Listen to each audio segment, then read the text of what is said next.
All right, folks. The fight to keep black land has been a battle African Americans have faced for centuries. And in Georgia, a railroad company is threatening to use the state's eminent domain laws to take away land from black folks so they can lay down a spur track right through the predominantly black community in Sparta, Georgia. A spur track is a stub track that diverges from the main or other tracks, providing access to industrial or commercial areas. It usually dead ends within an industrial area. Janet and Mark Smith, they're leading the No Railroad in Our Community coalition. They're trying to protect the 600 acres that have been in their family since 1926. They join me now from Sparta, Georgia. Glad to have both of you here, Janet and Mark. So let's walk through this. When did y'all first hear from this railroad company that they wanted to access your land? It started April the 4th of 2022, and we received a letter from the Sandersville Railroad Company, and the letter just briefly, it said, Dear Mr. Smith, the Sandersville Railroad plans to build a new railroad track from near Sparta southward to the Hanson Quarry.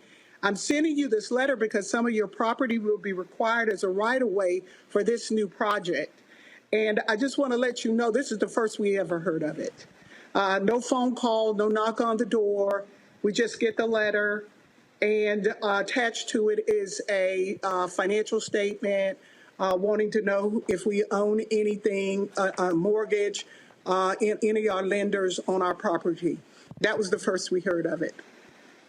So, all right. So have you talked to elected officials in Sparta? What are they saying? Yes, we have. We've talked to them. In the beginning, it was a little colder than it is now. Since they've seen so many people join the coalition, they saw how big the coalition is. I think now that they're coming on board now. They're not against us. As a matter of fact, they even said that they were for us. So that's where they are now. Well, if they're for you, then how can the railroad invoke eminent domain? You know, that's the question. One of the questions that we have for them. You know, if you're for us, you know, it seems like to me that you could stop this now. You know, you could do something with this, and it doesn't have to continue on going through this process. So that's what we're dealing with them now. But the law requires that he prove eminent domain. The president of Sandersville Railroad, Benjamin Tarbutton, he came in with like he had eminent domain. The letters, he's written us numerous letters, and we've written him back, and we're saying no. We don't want this in our community. So it wasn't just us. We soon realized that. And by the way, those 600 acres belong to three other family members. My cousin. Three other family members. Cousin, nephew, and a brother. Right. And as we canvassed out into the neighborhood, our neighbor came over and he said, hey, did you get a letter? And we're like, yeah, we got a letter. Then we called our family members. We found out they had a letter. And then we soon found out that right now there's 18 property owners being represented by the Institute for Justice. But what our commissioner said was they don't get involved in eminent domain. He has eminent domain. If the state of Georgia says he has eminent domain, he does. And that's how he came in that way, like he had eminent domain. Okay, so we've been fighting him. So the eminent domain. So eminent domain is granted by the state, not the county or the city?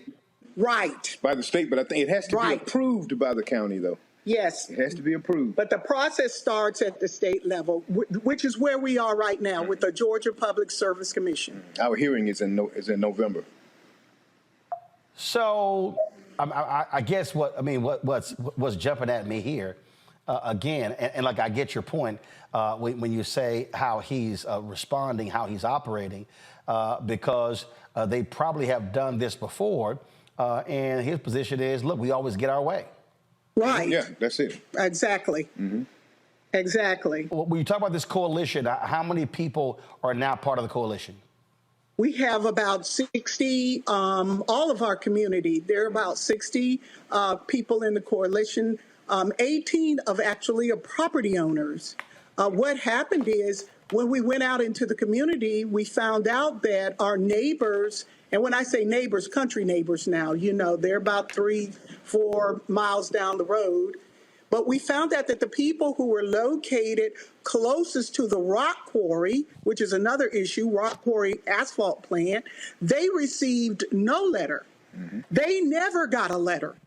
And the reason they didn't get a letter is because they don't own the property in their backyard. But the train will be very close to their homes, though. Yeah, Very but he close. didn't need to get eminent domain for their property. He didn't need permission from their property. But he has to get hours to get there, to get to it. Right. He has to come 18 through property owners. So there's 18 property owners who are actually the Institute for Justice, Southern Poverty Law Center, and Ogeechee River Keepers, who are our non-for-profits. They jumped in. We reached out. We reached out to the non-for-profits.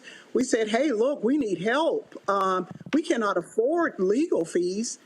So he, just for like a year, just kept sending us letters. He finally made a monetary offer. His last move was to make a monetary offer. He never offered money up front. So when he made that monetary offer, we all said together, we formed a coalition. We all said we knew what he was doing. He was sending us all the same letters. And so we said, no, there's no amount of money that you can pay us to lay track through our properties, especially since 600 acres, been in a family for almost 100 years. And then your name is going to be on a deed, and the decrease in the property value, that you can't pay us enough to give you permission to do that. And that's when he took us to the Public Service Commission. And that's one of the big issues about this property is my grandfather bought this property during Jim Crow. And it was during the Depression and Jim Crow, and they have worked and preserved this property for all of these years. They have been good stewards of it. They farmed it. We've used this. My grandfather used this land to educate his children. My father used it to educate us. You know, and now we have used it for our children. And now he comes along after 100 years, well, actually 98 years, and he wants to take that generational wealth away from us. Okay, so that's part of the problem there. You know, we've always worked to keep this property. We love this property. It's a beautiful place. And they're treating it like it's just a piece of land. It doesn't mean anything. The train track was actually going to go behind that pond that you just saw there. It was going to go behind the pond. We were going to be able to see it from our backyard. We're a little farther away than our neighbors, but we live in a senior citizen community. Most of right in the back of that, there was going to be a train back there. And we because we have the amount of property that we do, and because the land is limited to African Americans, especially in our county, it's a hunting area here. It's a hunting refuge here. A lot of people come here to hunt. So we, on our place, we allow people, any color, doesn't matter who you are, but especially African Americans, they can come, they can go fishing, they can hunt, they can relax here. Put a train, that's done. That's done. That's not going to happen. Have y'all been in contact with Senators Raphael Warnock and John Ossoff? We have been in contact with Senator Warnock. Yes, we have. And his aide. His aide actually came and spent the day with us. Yes. Yes. How about the other Senator Ossoff? No, we have not been in contact with him. Have y'all reached out, or they have responded? No, we reached out, and there's been no response other than Senator Warnock's aide. When did y'all reach out to Senator Ossoff? No, we did not reach out to him. No. And I'm saying, but look, you got two United States senators. Y'all should be reaching out to both of them. So you should be reaching out to Ossoff too. Yeah. Thank you for letting us know that. That's what we'll do. We will make sure we do that. Like I said, the hearing is in November. What about the state senator and the state rep from your area? Have Yes, y'all? we have. We have Yes, we that. did. We reached out. We did. No response. We reached out to our representative, our state representative, And you got no Mac response? Jackson. His name is Mac Jackson. No response. As a matter of fact, when we had a meeting, it was a forum with Tar Button, his whole group, and with our coalition. He was there. Mac Jackson was there, but he was not there in support of us. So you reached out to Representative Mac Jackson, no response. Who is this? He's state rep or state senator? He's a state representative. Who's the state senator? Warnock. No. Warnock is the United States senator. Who's the state senator? Oh, yes, right. We got it. Yes, we have not reached out to him. I know who you're talking about. We have not reached out to him yet. Yeah, so you should reach out to your state senator.